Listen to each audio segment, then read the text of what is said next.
பொதுச் செயலாளர் அந்த போஸ்டிங் மட்டும்தான் உங்களை காப்பாத்திக்கிட்டு இருக்கு. நீங்க செஞ்ச வேலைக்கு உங்களை திருப்பி அடிக்காம இருக்க இல்லைங்களா, அதுக்கு காரணம் அது மட்டும்தான். ஆனா அடிக்க மாட்டோமே தவிர உங்களை விழுந்து நாங்க கடிக்காம இருக்க மாட்டோம். நீங்க செஞ்ச வேலைக்குன்னு மலை மேல இருக்க சொந்த கட்சிக்காரர்ல இருந்து அடிவாரத்தில் இருக்க கூட்டணி கட்சிக்காரன் வரைக்கும் ரத்த கொதிப்பு ஐயா மேல ரத்த கொதிப்புன்னு ஆடிக்கிட்டு இருக்காங்க. ஏன்னா அவர் பார்த்த வேலை அப்படி. பூ வைக்க வேண்டிய இடத்துல பூவை வைக்கணும், இலைய வைக்க வேண்டிய இடத்துல இலைய வைக்கணும். பூ வைக்க வேண்டிய இடத்துல இலையையும், இலை வைக்க வேண்டிய இடத்துல பூவையும் வச்சு டான்ஸ் ஆடுற இருவோம் பீன்ஸை பிதுக்குற அப்படின்னு சொல்லி ரெண்டு பக்கமும் துண்டை போட்டு ஐயாவை இறுக்கிட்டு இருக்காங்க. ஒரே நேரத்தில் வாய்ஸ் வருது சார்.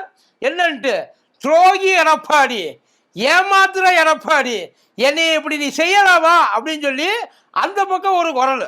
அதே மாதிரி இந்த பக்கம் அதே இது வார்த்தை, அதே டோனு. அப்படியே ஏமாத்துறியே எடப்பாடி, துரோகம் பண்றியே எடப்பாடி. எனக்கு புரியல. திரும்பி பார்த்தா கூட்டணி கட்சிக்காரங்க ஒரு பக்கம், சொந்த கட்சிக்காரங்க இன்னொரு பக்கம் கூட்டணி கட்சிக்காரங்க. ஐயா யாரைத்தாண்டா விட்டு வச்சிருக்கிறாரு? பெரிய ஒரு கேள்விக்குறி. அதாவது அவங்களோட பாயிண்ட் ஆஃப் வியூ கரெக்ட். சொந்த கட்சிக்காரங்க என்ன, அதாவது இலைய தோக்கடிக்கணும்னு நினைக்கிற உன் பாலிடிக்ஸ் தெரியுது, அதை என்னால புரிஞ்சுக்க முடியுது, அந்த பாயிண்ட் கரெக்ட்.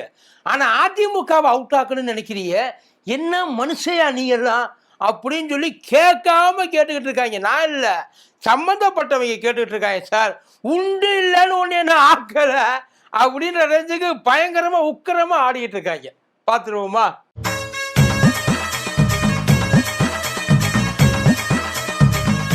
வீடுதோறும் அரசு சேவைகள், மருத்துவம் தொடர்ந்திட ஸ்டாலின் தொடரட்டும், தமிழ்நாடு வெல்லட்டும். உங்கள் சத்யாவின் full moon sale up to 70% தள்ளுபடி. ஏசி விலை 2ஆம் தேதி முதல் 15% வரை உயர்கின்றது. இப்போது ஏசி வாங்கி பணத்தை சேமியுங்கள்.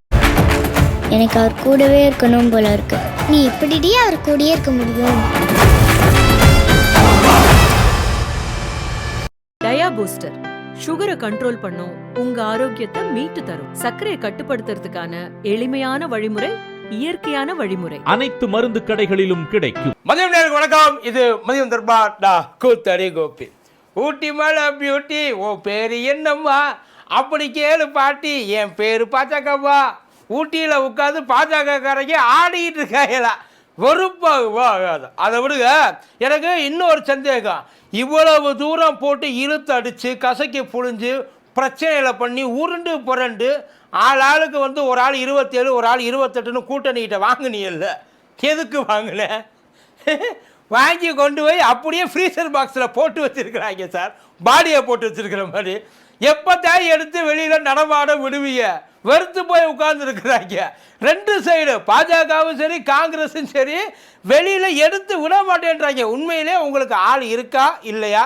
இல்லை ஏன்டா 27 28 வாங்கினோம், இன்னைக்கு இவ்வளவு பிரச்சனையாக இருக்குது. அவங்கக்கிட்டேருந்து ஈஸியாக வாங்கிட்டோம், இவங்கக்கிட்ட நம்மளால் எதுவும் கன்வின்ஸ் பண்ண முடியலையே. அந்த வேட்பாளர் பேரை இது வரைக்கும் 2 பேரும் அறிவிக்காமல் இருக்கிறாங்க. ஆளாளுக்கு எல்லா இடத்துலையும் அறிவிச்சாச்சு. குறைஞ்சபட்சம் அவங்க கையில் கொடுத்துருந்தா இந்நேரம் இறங்கி வேட்பாளருக்கு ஓட்டு கேட்கறது அவன் போயிட்டான். மற்ற தொகுதியிலாம் அந்த வேலையை ஆரம்பிச்சுட்டாங்க. இவங்களுக்கு கொடுத்த தொகுதியில் மட்டும் அவன் தனியாக உட்காந்து கிரிக்கெட் ஆடிக்கிட்டு இருக்காங்க மற்ற வேட்பாளர்கள் எல்லாம்.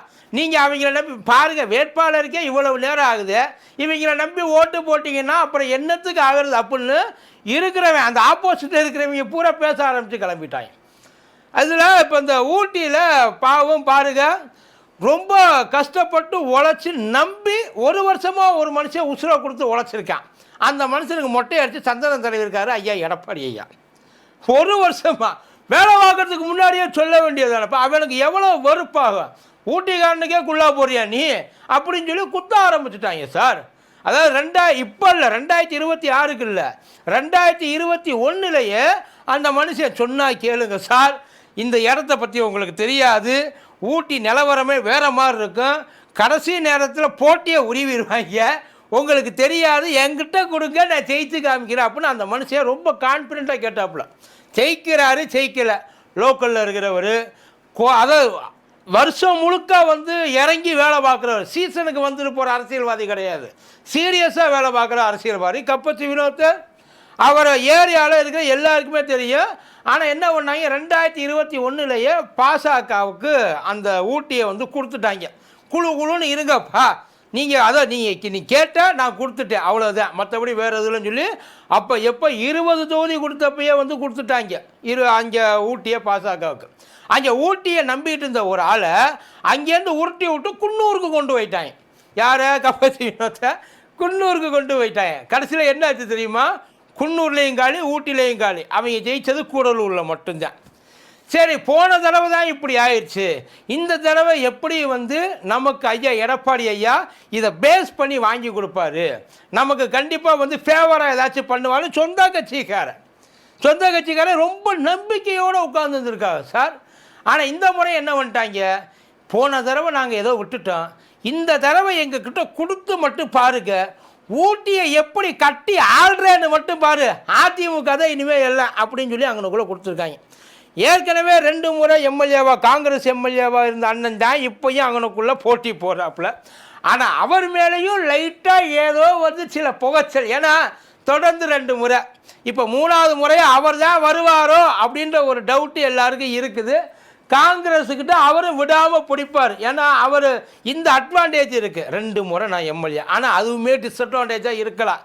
இந்த 2 பேரும் யாரை எம்எல்ஏவாக இறக்குறதுன்னு இது வரைக்கும் தெரியாமல் உட்காந்துருக்குறாங்க. ஆனால் என்னைய எம்எல்ஏ ஆக்கலையே அப்படின்னு சொல்லிட்டு அங்கே இருக்கிறவங்கள கண்ட மேலைக்கு திட்ட ஆரம்பிச்சிட்டாங்க, நேரடியாகவே திட்ட ஆரம்பிச்சிட்டாங்க. என்னைக்கு அனௌன்ஸ்மெண்ட் வந்துச்சோ அன்னைக்கு ஐயா எடப்பாடியை லெஃப்ட்டு ரைட்டு சென்ட்ருன்னு வாங்குன்னு வாங்குறாங்க. இதுக்கு இப்போ ஐயா எடப்பாடி எப்படி இருக்காரு தெரியுமா? புதுப்பேட்டையில் வர தனுஷ் மாதிரி, வலிக்கலை எவ்வளவுதான் அடிப்பேன் என்னைய, எனக்கு வலிக்கலை அப்படின்ற ரேஞ்சுக்கு ஆகிட்டார். உனக்கு தானே வலிக்கலை, இப்போ இன்னொருத்தர் அடிக்கிற மாதிரி சொல்லிட்டு எஸ்பி வேலுமணி அண்ணனை இழுத்து போட்டு அடிச்சுக்கிட்டு இருக்காங்க. வேலுமணி வித்துட்டாரு, இதுக்கு நீ பேசாமல் பாசகவிலே போய் சேர்ந்துருக்கலாம், ஏன் இங்கே உட்காந்து புரோக்கர் வேலை பார்த்துக்கிட்டு இருக்க, இப்படியே கேட்குறாங்க சார். நாங்கள் இங்கே என்ன உன் தொகுதியில் நீ பண்ணுவியா? இப்போ இவ்வளோ பேசுறீல்ல, எடப்பாடி ஐயாவை பார்த்து கேட்குறாங்க, சேலத்தில் எந்த தொகுதியை நீ பாசகவுக்கு எடுத்து கொடுத்த? உன் தொகுதியில் மட்டும் ஒன்றத்தையும் கொடுக்க மாட்டியான், இருக்கிறவன் தொகுதியில் எல்லாத்தையும் வாரி வழங்குவியான். ஊட்டியில் 1, திருப்பூரில் 2, கோயம்புத்தூரில் 1, ஈரோட்டில் 1, என்ன தான் நினச்சிக்கிட்டு இருக்கானு? ஏன் சேலத்தில் கூட கொடுத்தப்படி நீ வேறு தொகுதியில் வந்து நின்று பாரு, எடப்பாடியை தாண்டி வேறு இடத்துல வந்து நின்று பாரு, அப்போ தெரியும்ல. ஏன்னா நீங்கள் வேலை பார்த்தா மட்டும் உங்களுக்கு வலிக்குது, நாங்கள் வேலை பார்த்தா மட்டும் உங்களுக்கு இனிக்குதா, தூக்கி கொடுப்பியல அப்படின்னு சொல்லி பயங்கரமாக பேசியிருக்காங்க. தலை சுற்றி போய் கிடக்கு. என்னடா இப்படியெல்லாம் பேச கிளம்பிட்டாங்கன்ட்டு. உண்மைதான் சார், அவன் வேலை இறங்கி பார்த்துருப்பாளையா, உண்மையிலே கஷ்டம். இப்போ இதே பிரச்சனை அந்த சைடு திமுகவில் இல்லையான்னு கேட்டு நல்லாவே இருக்குது. ஏன் இல்லை? டிஆர் பாலனை கூட்டிகிட்டு போய் கேட்டாங்க, வீட்டுக்கு போய் கேட்டாங்க, எனக்கு நீங்கள் கொடுப்பீங்களா மாட்டேன், அவர் அழுகிறாரு. ஆனால் அங்கே தெரிஞ்சு வச்சு என்னன்ட்டு, இது சரியில்லை, நீ நின்று செய்ய மாட்டேன், ஏரியாவில் உனக்கு நல்ல பேர் இல்லை. இப்போ ஒன்றும் இல்லை, மயிலாடுதுறை போனோம்னா அங்கனுக்குள்ளே இருக்குது அவர் ராஜ்மோகன், அவர் பேர் ஏதோ ஒரு மோகன் நினைக்கிறேன், அவர் இருக்கார். அவருக்கு காங்கிரஸ்லேயே கூப்பிட்டு மேலே அங்கே எம்பி இருக்காருல்ல சுதாமா கொண்டு மேலே போய் சொல்லிட்டு வந்திருக்கிறாங்க, வேண்டாம் நல்ல ஆளாக பார்த்து போடு. எல்லா இடத்துலையும் அந்த பிரச்சனை இருக்குது, எல்லாருக்குமே அந்த சீட்டு பிரச்சனை அப்படின்றது. நம்ம போட்டி போகணுன்ற ஆசை ஒரு தொகுதியில் குறைஞ்சபட்சம் 50 பேருக்குனாலும் இருக்கும். அந்த 50 பேரை மினிமம் 25 பேர்னாலும் விருப்பம் பண்ண போடுவாங்க. ஒருத்தர் தான் செலக்ட் பண்ண முடியும், அது ரொம்ப ரிஸ்க்கு, பட் அது ஓகே. அதே நேரத்தில் அவங்களுக்குள்ளே இருக்க போட்டி தானே தவிர அங்கே நின்னா யார் ஜெயிப்பா? ஏற்கனவே தோற்று போயிடுச்சு. இது பரவாயில்ல சார். அதாவது பாஜக யோசிச்சு பாருங்க, இந்த சைடு பாஜக நான் தோத்தாலும் பரவாயில்ல அப்படின்னு சொல்லி அவங்களுக்குள்ள சீட்டு கேட்குது. அதிமுக ஜெயிக்கிற தொகுதிடா இது. அவர் அவ்வளோ கான்ஃபிடென்ட்டாக இருக்கார். ஏன்னா இறங்கி எல்லா வேலையும் பார்த்துருக்காப்புல, சில இடங்களில் தாராளமாக வந்து தள்ளியும் விட்டுருக்காப்புலன்னு வைங்கள. அதான் அந்த இதுக்கு அதை ஞாபகார்த்தமாக என்னை மறந்துடாதீங்கன்னு சொல்கிறதுக்காக ஒரு மொமெண்டம் கொடுப்பாங்கல்ல, அந்த மாதிரி மொமெண்டமாக ஒரு ஹாட் பாக்ஸோ, ஒரு சில்வர் பாக்ஸோ, இல்லை ஒரு கிச்சன் செட்டோ, ஒரு டிஃபன் பாக்ஸோ ஏதோ ஒன்று கொடுத்து எல்லாருக்கும் ஞாபகப்படுத்தி வச்சுருக்கிறாப்புல, என்னையை மட்டும் மறந்துடாதுன்ட்டு. அந்த மனுஷன்கிட்ட போயிட்டு அடித்து பிடிச்சி வாங்கியிருக்காங்க. வாங்கின இடத்துல அதிமுக சரியான கோபம். இப்போ அவர் கொண்டு குன்னூரில் தான் குத்த வச்சு உட்கார வைக்க போகிறாங்கன்னு நினைக்கிறேன். அவர் போவாரா மாட்டாரான்றது தெரில. இப்போ அப்படியே இறங்கி கீழே வந்தோன்னீங்கள, எங்களுக்கு ஏன்டா இதை கொடுக்கல அப்படின்னு சொல்லி டீ குடிக்க போயிட்டாங்க சார். கணத்து கனவு அங்கே எப்படி எங்களுக்குள்ளே அதிமுககார் ஒர்க் பண்ணாரோ அங்கே கிணத்து கனவுல பாசககார் ஒர்க் பண்ணியிருக்காரு. வசந்தராஜன் அண்ணன் மாவட்ட செயலாளர் இருந்தவர், அவர் ஒர்க் பண்ணிட்டு இருந்திருக்கிறார். எனக்கு அதுதான் புரியலை. இப்போ இந்த இடத்துல அதிமுககாரர் ஒர்க் பண்ணார், அதில் ஒரு நியாயம் இருக்குது. ஏன்னா பாசக நின்று தோற்று போச்சு. அங்கே தாமோதரன் நின்று எத்தனை தடவை ஜெயிக்கிறது? இந்த தடவை ஜெயித்து 5 2001 2006 2011 2021 4 முறை ஜெயிச்சிருக்காப்புல தாமோதரன். இங்கே லாஸ்ட் முறை வந்து கொஞ்சம் டஃப் ஃபைட்டு, ஒரு 1000 வாக்கு வித்தியாசத்தில் ஜெயிச்சிருக்காப்புல. இப்போ இந்த தடவை இறங்கி அவங்க எங்களுக்கு சீட்டு கொடுங்க, எங்களுக்கு தான் நீங்கள் கொடுப்பீங்க, நாங்கள் நம்பி வேலை பார்த்துட்டோம், இங்கே பாரு நான் ஃபிக்ஸ் ஆகிட்டேன். ஒன் சைடு லவ் பண்ணிட்டு இருந்துருக்குறாங்க. கணத்து கடவை எங்களுக்கு தான் கொடுப்பாங்க, கணத்து கடவு இந்த கவுண்டம்பாளையம் எப்படி இந்த சிங்காநல்லூர்லாம் பார்த்துக்கிட்டு இருந்தாங்க, அந்த மாதிரியெல்லாம் இந்த ரெண்டையும் வந்து இங்கே தான் கொடுப்பாங்க அப்படின்னு சொல்லி ரொம்ப நம்பிக்கையோடு இருந்தாங்க. ஆனால் பாருங்கள், வெறும் வடக்கை மட்டும் கொடுத்துட்டு கிளம்பி போயிட்டாங்க. இதுக்கு மேலே இங்கனக்குள்ளே வேறு எதையும் எங்ககிட்டேருந்து எதிர்பார்க்க இது அவங்களால தாங்க முடியலை. தாங்க முடியாமல் எங்களுக்கு வேணும்னு உள்ளிருப்பு போராட்டம்லாம் பண்ண ஆரம்பிச்சிட்டாங்க சார். ஒருத்தர் மண்ணெண்ணையை ஊற்றி கொளுத்திக்க ஆரம்பிச்சிட்டாங்களா, பெரிய வரவரப்பு. ஏன் இந்த அதான் அந்த இடத்துல அதிமுக தோற்று போயிருக்கு அப்படின்னு சொல்லி ஒரு ரீசனை. இப்போ எப்படி வந்து அதிமுக ஊட்டியில் பாசக ஆல்ரெடி வந்து பல்ப்பு வாங்கிடுச்சு, அதெல்லாம் எங்களுக்குள்ளே எரியாது, பிடுங்கி விட்டாங்க, மெயினாக கருகி போச்சு எல்லாம். அங்கே அதுக்கு கொடுக்குறது வேஸ்ட்டுன்னு அவங்க சொல்கிறதுல ஒரு லாஜிக் இருக்குது. இங்கே நீ பேசுகிறதுல என்ன லாஜிக் இருக்குது? தாமோதரன் தோற்று போயிடுவார்னு நினைக்கிறீங்களா? இல்லை தாமோதரனால ஜெயிக்க முடியாதுன்னு நினைக்கிறீங்க? இல்லை தாமோதரன் நின்னா ஜெயிக்க இனிமேல் கூடாது, அப்போ தான் நமக்கு இனிமேல் அடுத்த தேர்தலில் நமக்கு இதை ஒதுக்குவாங்க, 5 வருஷம் வெயிட் பண்ணுங்கன்னு. ஆனால் குறைஞ்சபட்சம் அடுத்த முறை பாஜக லிஸ்ட்டில் இது வரணும் அப்படின்னு சொல்லி பயங்கரமாக ஒர்க் பண்ணிட்டு இருந்துருக்குறாங்க சார். எவ்வளவு கஷ்டம் தெரியுமா அது? அங்கே இருக்கிறவங்களை அதுக்கப்புறம் சமாதானப்படுத்தி கொண்டு போகிறேன். ஆனால் இந்த முறை ஏற்கனவே 1000 அதாவது பார்த்துங்க, இப்போ அந்த இடத்துல என்ன சிக்கல்ன்றதை பார்த்துங்க. ஏற்கனவே எஸ்ஐஆர் அங்கே குறைச்சிட்டாங்க, அங்கே உள்ளுக்குள்ளே அந்த கவுண்டம்பாளையத்துக்குள்ளே குறைச்சி விட்டாங்க. அப்படி குறைச்சதை காட்டிலும் மறுபடியும் உள்ளுக்குள்ளே வந்து இப்போ பாசக வேற கொஞ்சம் பிரச்சனை பண்ணிகிட்டு இருக்கு.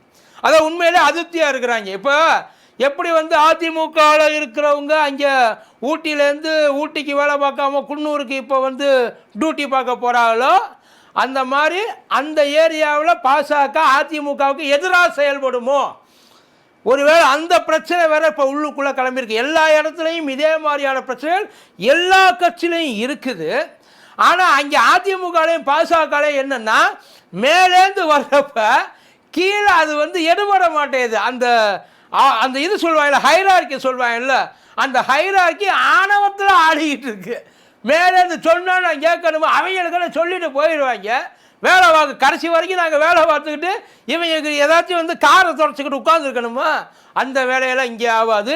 இந்த தடவை நாங்கள் யாருன்னு தலைமை பார்க்கும். அதாவது எங்கள் பவர் என்னன்றது தெரியணும்ல. எங்களை கேட்காம எல்லாத்தையும் நீ தூக்கி கொடுத்துருவேன், நீ கொடுத்ததுக்கப்புறம் நான் அவங்க பின்னாடி தொங்கிக்கிட்டு தெரியணுமா அப்படின்ற மாதிரிலாம் நிறைய கேட்குறாங்களாம். பார்ப்போம் என்ன நடக்க போகுது. பயங்கர ஒரு எல்லா இடத்துலையும் அதாவது போட்டி எல்லாத்துக்குமே வந்து 4 முனை போட்டி 5 முனை போட்டின்றாங்க. இது கிட்டத்தட்ட 25 முனை போட்டியாக இருக்குது. உள்ளுக்குள்ளே இருக்கிறவங்க ஒருத்தருக்கு ஒருத்தர் யாருக்கு ஆதரவாக இருக்கா, யாருக்கு எதிராக இருக்கா, யாருக்கு வந்து வேலை செய்கிறா, யாருக்கு எதிராக வேலை செய்கிறா, எதுவுமே தெரிய மாட்டேங்குது.